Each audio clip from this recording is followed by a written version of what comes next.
Mga kapatid, nagpatuloy sa ikalimang araw ang paghahain ng Certificate of Candidacy o COC para sa 2025 midterm elections. May mga kilalang personalidad sa politika, may mga first-timers at may nagbabalik na dati nang na-disqualified. At live mula sa Manila Hotel, nasa frontline ng balitang yan, si Reniel Pawid. Reniel, sino-sino ang mga nag-file at ano ang kanilang mga plataforma? Jester, kahirapan nga ang pangunahing susolusyonan daw ng mga kandidato na naghain ng kanilang COC dito sa Manila Hotel Tent City. Ang ilan nga sa kanila sawa na raw sa luma at bulok na sistema ng politika sa bansa. Sa ikalimang araw ng paghahain ng Certificates of Candidacy, buwan naman nung nag-file ng kanyang COC ang senatorial aspirant na si Warlito Bovier. Ang kauna-unahan ko pong advokasya, mataasan ng sahod ang mga construction worker na matagal na pong hindi man lang po na asikaso ng mga nakaupong. Habang ang isa pang senatorial aspirant na si Gerson Ares gustong tugunan ng problema sa bagyo. Sa dagat pa lang kung saan nag-uumpisa ang bagyo, doon ay pahinain hanggang sa malusaw ang bagyo. Ito ay may counter blade upang kukontrahin ang spin o ikot ng bagyo.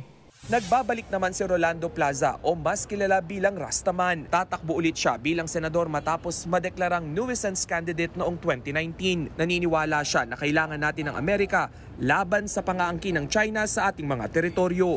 Nagsumite na rin ng kanyang kandidatura ang mamamahayag na si Ben Tulfo. Magandang bagay raw ang posibleng pagkakaluklok nilang magkakapatid sa Senado. Senador na si Rafi habang nakatakda naman ding mag-file ng COC si Erwin sa mga susunod na araw. First, may sarili-sarili kami pag-iisip. Okay? Now, independently, yes, I have my own mind. Rafi is the man and Erwin is another man. The greater good is for the people. So it's not beholden to the party. Ilan pa sa mga nais maging senador sina Relly Jose Jr. at Richard Nicolas sa ilalim ng kilusang bagong lipunan na sumusuporta kay dating Pangulong Ferdinand Marcos Sr. Present din para mag-file ng COC ang labor leader na si Sani Matula.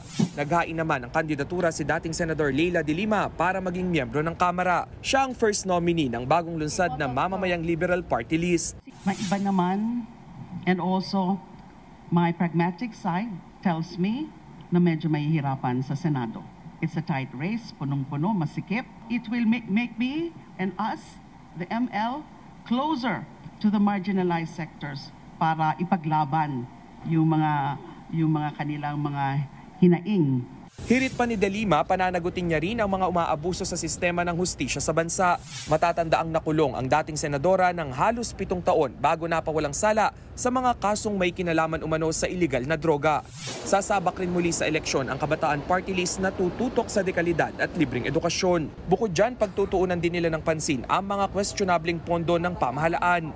Ano na ang reason kung bakit 100 plus million funds ang ginamit in just 11 days. Thus, patuloy na evasion of accountability, this betrayal of public trust, clear po yung gusto ng kabataan, gusto siyang matanggal sa kanyang posisyon.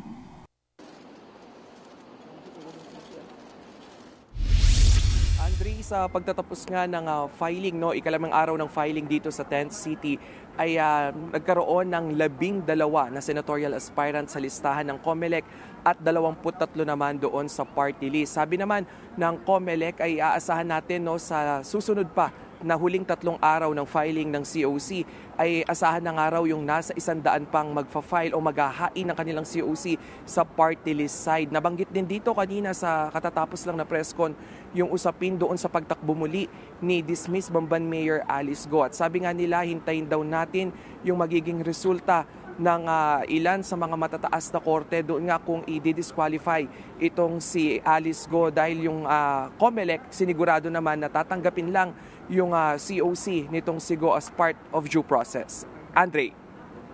Live mula sa Manila Hotel, maraming salamat, Reniel Pawid.